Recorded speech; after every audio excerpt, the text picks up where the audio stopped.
بسم اللہ الرحمن الرحیم۔ وضو نماز کی کنجی ہے اور نماز انسان کو جنت کا حقدار بنا دیتی ہے۔ اس لیے ہم وضو تو کرتے ہیں مگر وضو کرنے میں غفلت سے کام لیتے ہیں۔ اگر وضو کے سنت اور مستحب رہ جائیں تو وضو ہو جاتا ہے، مگر اس میں تھوڑی بہت کمی رہ جاتی ہے۔ مگر ہم فرض چھوڑ دیتے ہیں اور فرض چھوڑ دینے سے وضو سرے سے ہوتا ہی نہیں۔ پھر جب ہمارا وضو ہی نہیں ہوگا تو ہماری نماز کسی کام کی نہیں ہوگی، بلکہ الٹا ہمارے منہ پر مار دی جاتی ہے۔ اس لیے وضو کے 4 فرائض ہیں۔ پہلا فرض ہے چہرے کا دھونا۔ آپ کی پیشانی کے بالوں سے لے کر تھوڑی کے نیچے تک ہے۔ اس کی چوڑائی آپ کے ایک کان کی لو سے دوسرے کان کی لو تک ہے۔ اس پورے چہرے میں اگر کوئی ایک بال برابر جگہ بھی رہ جاتی ہے تو وضو نہیں ہوگا۔ جب وضو نہیں ہوگا تو ہماری کوئی عبادت قابل قبول نہیں ہوگی۔ دوسرا فرض ہاتھوں کا دھونا ہے۔ ہاتھ کونیوں تک دھونے ہیں۔ اس میں بھی اگر کوئی ذرا برابر جگہ رہ جاتی ہے تو وضو نہیں ہوگا۔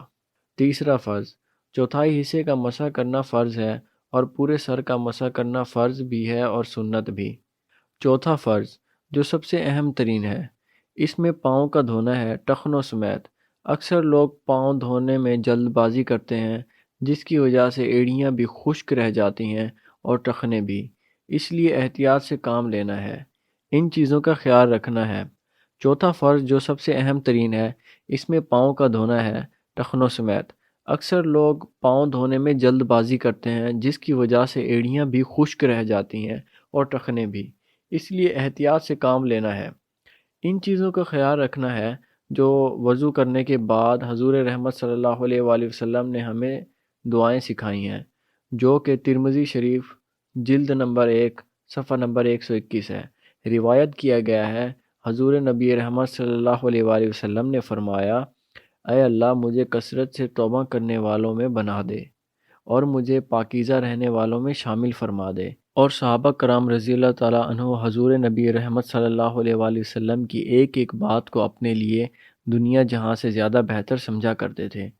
ایک مرتبہ حضرت عمر غنی رضی اللہ تعالیٰ عنہ نے ایک مقام پر پہنچ کر پانی منگوایا اور وضو کیا۔ جب وضو کرنے کے بعد فارغ ہوئے تو اچانک مسکرا دیے اور اپنے ساتھیوں سے مخاطب ہو کر کہنے لگے، اے لوگوں، تمہیں معلوم ہے میں وضو کے بعد کیوں ہنس رہا ہوں؟ تو ساتھی عرض کرنے لگے، اے امیر المومنین، ہمیں معلوم نہیں ہے، آپ ہی زیادہ بہتر جانتے ہیں۔ تو پھر حضرت عثمان غنی رضی اللہ تعالیٰ عنہ کہنے لگے، ایک مرتبہ اسی مقام پر حضور نبی رحمت صلی اللہ علیہ وآلہ وسلم نے وضو کیا، اور وضو کے بعد آپ رحمت صلی اللہ علیہ وآلہ وسلم جب فارغ ہوئے تو مسکرا دیے۔ تو صحابہ کرام سے حضور رحمت صلی اللہ علیہ وآلہ وسلم نے خود پوچھا، کیا میرے غلاموں تمہیں معلوم ہے میں کیوں ہنسا ہوں؟ تو صحابہ کرام رضوان اللہ اجمعین عرض کرنے لگے کہ یا رسول اللہ صلی اللہ علیہ وآلہ وسلم، اللہ اور اس کا رسول بہتر جانتے ہیں۔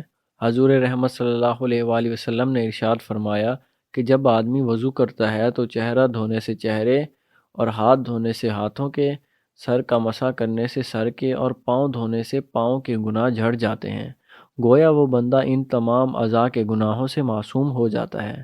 اس روایت کو امام احمد بن حنبل نے اپنی مسند امام احمد میں روایت کیا ہے، جلد نمبر 1 صفحہ نمبر 130 حدیث نمبر 415 ہے۔